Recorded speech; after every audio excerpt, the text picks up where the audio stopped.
महादेव, मैया भवानी की जय, माता गौरी की जय। तो प्रेम से बोली धरती मैया की जय, गौरी पुत्र गणेश की जय, शिव शंकर भोलेनाथ की जय। तो ये गुरु बहिना, कोई भी अगर कथा आप लोग सुने नहीं तो पूरा अंत तक जरूर सुनल करी। काहे की कथा सुनला से आप लोगन के कोनो घाटा ना हुई, नफा के सिवा आप लोगन के कभी भी जो कहल जाना हानि नहीं हुई ओकरे लाभ के सिवा।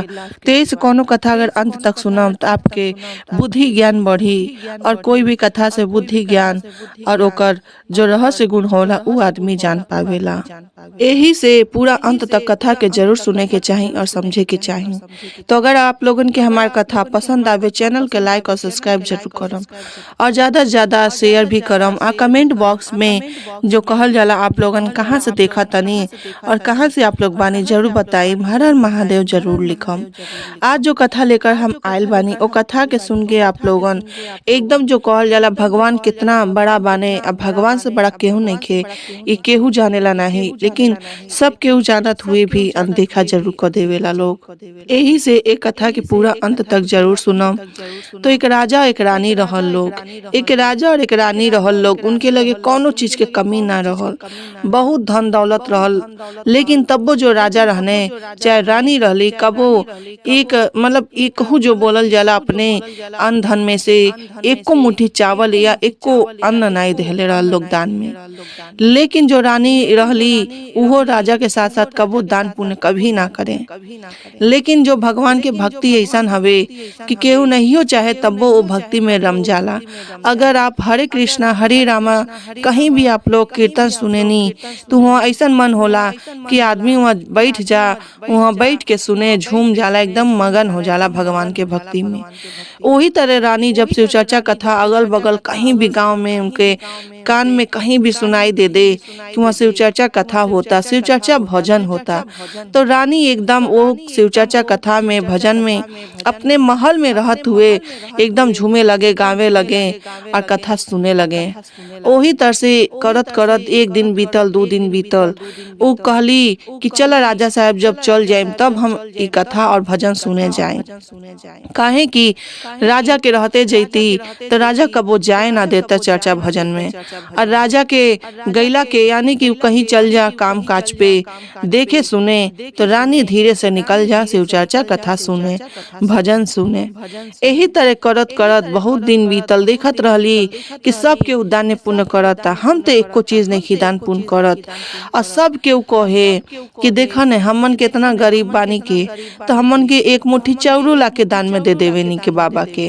और ई ऐसा रानी बाड़ी, महल के रानी हई, इतना ई राज्य इनकर इनके अंदर में बाटे, लेकिन एको मुट्ठी चावल या एको सोनो ला के यहाँ दान पुण्य ना करेली। चाहती तो चनियो ला के दान पुण्य कर देती।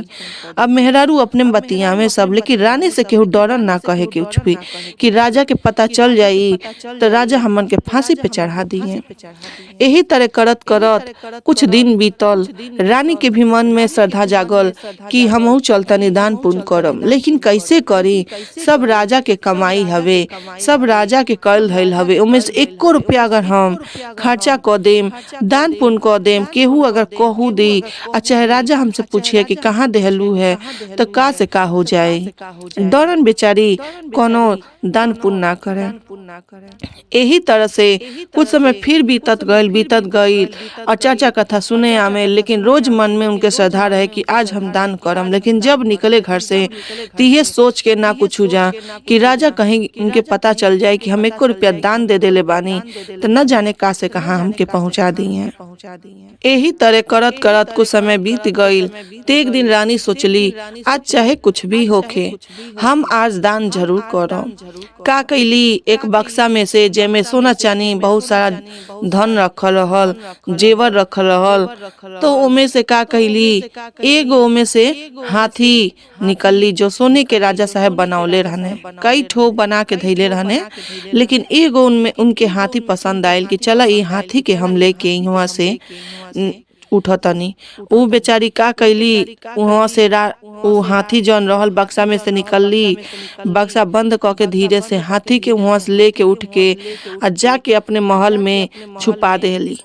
आ कहली जाके राजा साहब के राजमहल में जाके के राजा साहब, बगल गांव में शिव चाचा कथा होता, बहुत हमार मन बाटे कि हम कुछ दान में दे दी। तो राजा साहब कहने का दान में देबू?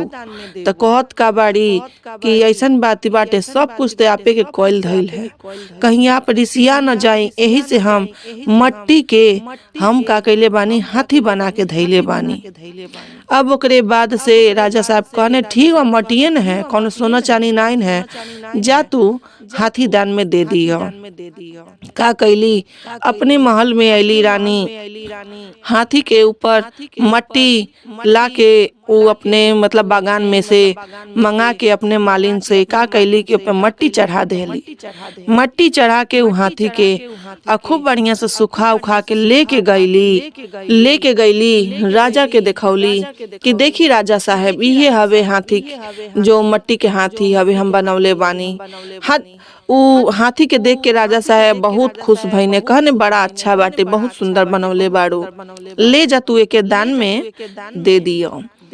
रानी कहली ठीक बाटे। तो राजा साहब से कहली कि ऐसन बात बाटे कि आपो हमरे साथे चलती। कहने ना, हम ना जाए, तू आई जा सुनी आवा, तू आई जा देखो, हमके नहीं कौनो, भगवान हमके इतना देले बाने, हमके कौन जरूरत बा पूजा पाठ कैले के। तो रानी अब मन में तो रिसियात रहली, लेकिन ऊपरे मन से कबो कुछ ना कहे। कहली ठीक बा, अपन उठी पे बैठली, गाड़ी पे चल गईली, वहाँ जाके सुने लगली और हाथी दान में दे अली। कहली कि ए बाबा, हई हाथी ले ली, हम दान में दे तनी।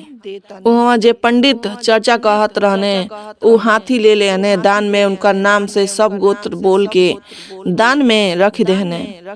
ओकरे बाद से मने मने कहत अली कि हे भोला बाबा, हमार पति इतना कंजूस बाने कि हम का बताएं, एको चीज दान में ना देवे देतने। हमके ऐसन बात बाटे, उनके साथे साथे हमो कंजूस हो जातनी, हमो उनकर पाप के भागी बन जातनी। ऐसन बात बाटे भोला बाबा, हमके रउआ अपने पास बुला ले। उन्हें भोले बाबा सुन गई ने उनकर बात, कहने की हे दूत, जा तू ए रानी के ऊपर ले आवा, ऊ महल में ऊ नहीं रहे लायक, ऊ बाली एकदम स्वर्ग में रहे लायक। कहने दूत ठीक बा। दूत के रूप में जो वहाँ पंडित बैठल रहने, उनके मुंह में से का निकलल, 5 शब्द बोला, ए रानी तू 5 शब्द बोला जन हम कहतनी, तू आराम से स्वर्ग में चल जाइबू। कहली ठीक बाटे, हम भोले बाबा के पास जाए। 5 शब्द जैसे ऊ कहने पंडित, 5वां शब्द कहत कहत रानी के प्राण छूट गईल। खूब वहाँ सब के देखल कि अरे इते प्राण इनका निकल गईल, का ऐसा भइल है, दान में का देहली है कि प्राण निकल गईल। अब सब के रोवे लगल, धीरे धीरे रोवत रोवत अब पता चल गई राजा के कितनो खराब पति रही है, गुरु बहिना सब कितनो लड़ाकू रहे, चाहे कुछ भी रहे, मारा पीटा चाहे कुछ भी करे, लेकिन आँख से आंसू जरूर निकलेला जब मेहरारू मर जाली थे। ओकरे बाद से का भइल कि राजा के पता चलल, राजा इन्हें देख के अपने रानी के खूब रोवे लगने कि हमके काहे छोड़ के चल गेलू, कौन कमी रहल का, सब कुछ कहे लगने। लेकिन तब वो भगवान के नाम ना ले, भगवान के नाम ना ले। वैसे ही करत करत का भई कि रानी कहली कि ये बाबा ऐसा, ए भोले बाबा, हमरे पति के भी हमरे पास बुला ली, हमरे पति भी हमरे साथे रहम तो बढ़िया रही। रानी कहली जब कि राजा साहब के भी बुला ली है भोला बाबा, तो भोला बाबा कहने मतलब शिव गुरु कहनी कि अच्छा ठीक बा, हम बुला ले तनी। उन्हों के बुला ले हने, ओ रिये एकदम उन्हों के प्राण निकल गई। अब दोनों जने के प्राण मिलला के बाद से मिल तो खूब बात करे लगल लोग अपने में। तब वो कहे वो जो पंडित रहने कि भोला बाबा के नाम, वो दूत रहने कहने शिव गुरु के नाम लेला, तुहार मुंह से मीठा आवाज नहीं के निकलत, तो कहत ना हम काहे लेवे जाई, हमके कौन चीज के कमी बाटे। कहने ठीक बा। तो कहने ऐसा दूत जे रहल, कहने देखो हऊ हाथी के पोंछ पकड़ ल और हऊ हाथी के पोंछ पकड़बते तू पार क लेब। कहने राजा कि हम हाथी के पोछ ना पकड़म। त कहने दूत अब इहमे तुहके छोड़ ही देम, तुहरे प्राण के का होई तू ही जानब। त डरन थोड़ा उनके मन में भइल त कहने लावा पोछिया पकड़ ले तनी, का करे बा, कोनो भगवान के नाम थोड़ी लेवे के बा। अब चलता लोग बात करता लोग कि देखो हम ए पे बैठल बानी, ए राजा देखो तू पोछ पकड़ ले बाड़। रानी कहे लगली त राजा का कहता ने अब तो ते कहाँ से ही बता कि तू रानी हो तो तू पे बैठल बाड़ू, हम राजा है तो हम नीचे पोछ पकड़ के पार करतनी। त रानी कहली कि हम जब हथिया दान कैनी है त आपसे सही सही बताओ तनी राजा साहब कि वो मटिया के हथिया के अंदर में सोने के हाथी रहली है, यही से हम हाथी पे बैठ के जातनी और आप ओकर पोछ पकड़ ले बानी। कहने राजा साहेब कि अब तो ते मार खाए वाला काम कैले बाड़े, ते धरतियों पे रहले तो हमसे चोरी छिपे जात रहले देखे सुने, और इहो ऐनी त इहो तू हमसे इहवा ऐसे कह देलू। अब रानी कहली ना हम ऐसा कुछ कैले नहीं खी कि आप जैसे पकड़ ले बानी वैसे ही भगवान के लगे चल चली। कहने ना हम शिव गुरु के ना नाम लेम ना उनके लगे जाइम, भले हम कहीं चल जाइम, हम प्राण निकल गइल बाटे तो ओसे का भइल। रानी कहली ठीक बाटे ना समझतनी, बहुत समझौली रानी। तब भोले बाबा यानी कि शिव गुरु और दूत सुनत रहल लोग।